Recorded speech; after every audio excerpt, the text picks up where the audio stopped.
ये क्या कहते हैं और किससे पड़ता है?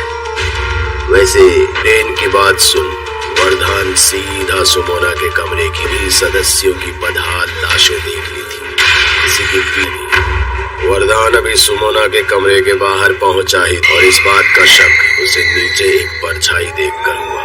दरवाजे पर खड़ा था। इससे पहले कि वो दरवाजा खोलता, सामने सुमोना शीशे के सामने खड़ी अपने बाल बना रही थी। करेंगे अफसोस, आज आपको इस बंगले में चाय कॉफी कुछ नहीं। वो सब तुम्हारे अपने थे, उन्होंने तुमको जन्म दिया था और बदलिया है। सुमोना ने बड़ी मासूमियत से वरदान, क्योंकि एक पल को सुमोना में उसे किसी और का लेडीज पुलिस कांस्टेबल आई और सुमोना को अपने साथ ले गई। मन से कहा, अब तो मर गए, कोई किसी। ये वरदान से कह रही थी, तब वरदान के चेहरे में किसी सुप्रिया, ऐसा नहीं हो सकता। और हड़बड़ाते हुए पत्नी से कहा, प्रिया प्रिया। अचानक से, और अभी तो राहुल भी स्कूल से नहीं आया है। मैं भी हाल में ये शहर छोड़ देना है। वरदान ने जब ये बातें तेज, वरदान भी अपनी अलमारी से पैसे और जेवरात का बैग भर रहा। टिकट तो मिल गई, लेकिन क्या आपने हवलदार धनीराम को राहुल को इसने लगा था? उसने चीखते हुए वीरेन से कहा, सर हवलदार धनीराम नहीं रहा और तब से राहुल भी गायब है। एक के बाद एक चीजें बिगड़ती जा रही थी। वरनाटा सुनाई दिया, प्रिया कहाँ हो तुम? पर ना जाने प्रिया अचानक से कहाँ गायब हो गई थी। प्रिया, वरदान का मानसिक संतुलन अब पूरी तरह से शाम ने रात की काली चादर ओढ़ ली थी। तो उसने देखा कि उसकी पत्नी प्रिया अपने बच्चे राहुल कर पपड़ी बनकर उसके गालों से चिपक उसका दर्द बयामने आई और राहुल को उसकी गोद में थमाते हुए बोली, काश उसकी जगह मर जाती। अंदर चली गई और वरदान राहुल की लाश गोद में लिए रैन से रो पाता उसे अंदर से पानी गिरते हुए घर के अंदर भागा। वरदान जब घर के अंदर गया कि तभी वरदान प्रिया के आगे गिड़गिड़ाते हुए कहता है, कुछ भी नहीं किया। वरदान ने सिर्फ इतना ही कहा था, या इतनी लाशें देखकर भी तेरा मन नहीं भरा भी? किसी जानवर की तरह रेंगता हुआ वरदान के पास आ रहा था ने से रोक दिया। नहीं प्रिया, ये हमारा राहुल नहीं है, बढ़कर गुस्से में उसे पूछ रही थी। तभी वरदान ने झुंझलाने से इसके ही घर के एक कमरे में बंद कर दिया था। पिछले 8 सालों से ये अपने ही किया, पर बदले में मुझे उसके लिए एक काम करना था। बोला कि वो उसकी ही नौकरानी की बेटी है और मुझे बिना और उसके जिस्म से मांस नोच कर खाने लगा। कमजोर रहा। तभी इसी बीच वरदान का फोन बजने लगा। अब क्या करना है इसका? बॉडी की बात सुन राहुल के अंदर सुन। तभी वरदान ने भी वीरेन से तुरंत कहा। वीरेन से हमला करने लगी, जिससे वरदान अधमरा हो गया। तुझे मारे बिना मैं मुक्त नहीं हो सकती। बॉडी पर पेट्रोल डाल उसे आग लगाने ही वाला था कि तब शरीर में समा गई और पास में रखे लाइटर को जला तड़प उठा। जैसे ही उसने वीरेन को रोकने के लिए फोन से तड़पते हुए प्रिया के शरीर में सुप्रिया के हाथ से लाइटर, पत्नी को इतनी भयानक मौत मरते देखेगा, ये उसने सपना की हालत देख उसे भी मेंटल असाइलम में भेज दिया गया। वो अपनी व्हील चेयर पर बैठे बातें कर रहे हैं। तो ना याद आया, हाँ तो मुझे सुप्रिया का अब है, बल्कि उस बंगले की असली वारिस है, उसके ही सौतेले भाई, यानी कि आप बच्चा जरूर बड़े भैया का है। तो टाइम से अपना टाइम टेबल सेट कर रखा था। उसकी एक जमीन थी जो सिर्फ उसकी ही थी, जिंदा नहीं बचेगी क्योंकि इससे पहले भी उस गिराती रही, यहाँ तक कि भागने की भी कुछ जहाँ उसकी मौत हो गई। हाँ, और फिर मुझसे ही गड्ढा खुदवाए। तेरा बाप कमीना था और तेरा भाई। मन की बात सुन सुमोना गुस्से से कांपने लगी। और हमारी कहानी अच्छी लगी हो तो लाइक कमेंट शेयर जरूर करें। सांस पर अभी पूरे परिवार को खत्म कर दिया। इंस्पेक्टर वरदान ने जब ये सुना, सुबह सुबह ही बंगले के बाहर पुलिस और मीडिया आग की तरह फैल चुकी थी। क्या लगता है ये क्या कहते हैं और किससे पड़ता है? वैसे ट्रेन की बात सुन, वरदान सीधा सुमोना के कमरे की भी सदस्यों की बदहाल लाशें देख ली थी।